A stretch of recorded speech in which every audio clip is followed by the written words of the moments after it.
We wake up anytime between 5:30 and 5:45 in the morning, get ourselves down to the boathouse, and then we try to warm up inside. It's usually 30 degrees or colder. So we're warming up inside the boathouse, stretching, using the ergs, and then usually by 6:15, 6:30 we're trying to get on the water so that we can get in a solid 2 hours of work on the water. We first got on the water a week ago Monday. We had an excellent trip to Clemson prior to the ice leaving the river. We're very excited that the ice left, and now we're getting down to work.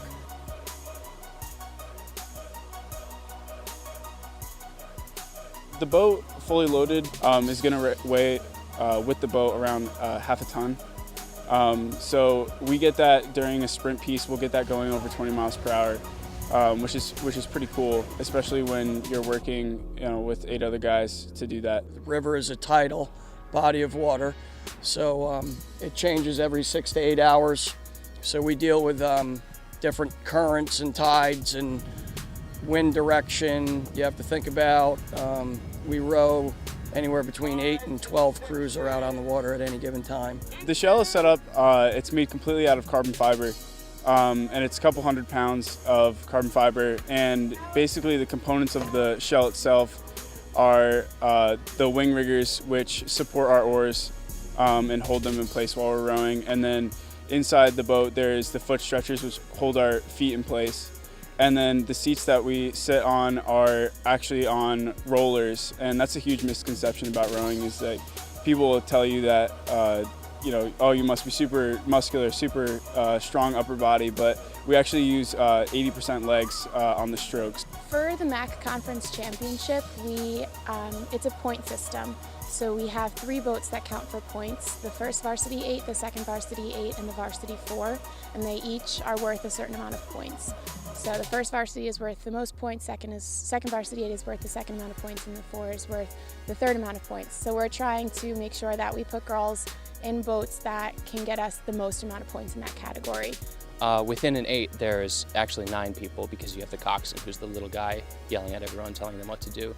So the coxswain sits in, we would think of it as the back, but it's really the front because everyone's facing backwards.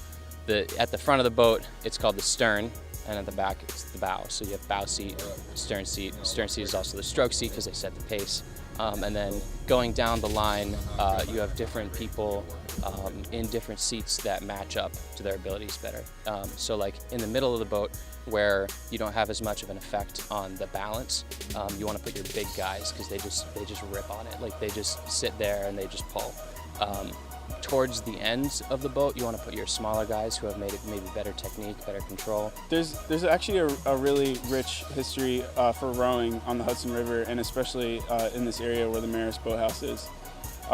The Intercollegiate Rowing Association hosts a national regatta every year, and in years past, like in the early 1900s, it would be hosted here on the Hudson River, and some of the major Ivy League schools would have boathouses. So the Cornell Boathouse and a few others would come down here a week prior to the regatta, and they would come and train and sort of prep themselves for the race. So it's definitely really cool to come down here and be able to row on the same river as some the greatest crews in history. Some of the rewards from being on the rowing team, besides having a great team that's we've all become best friends, we've become a support system for each other.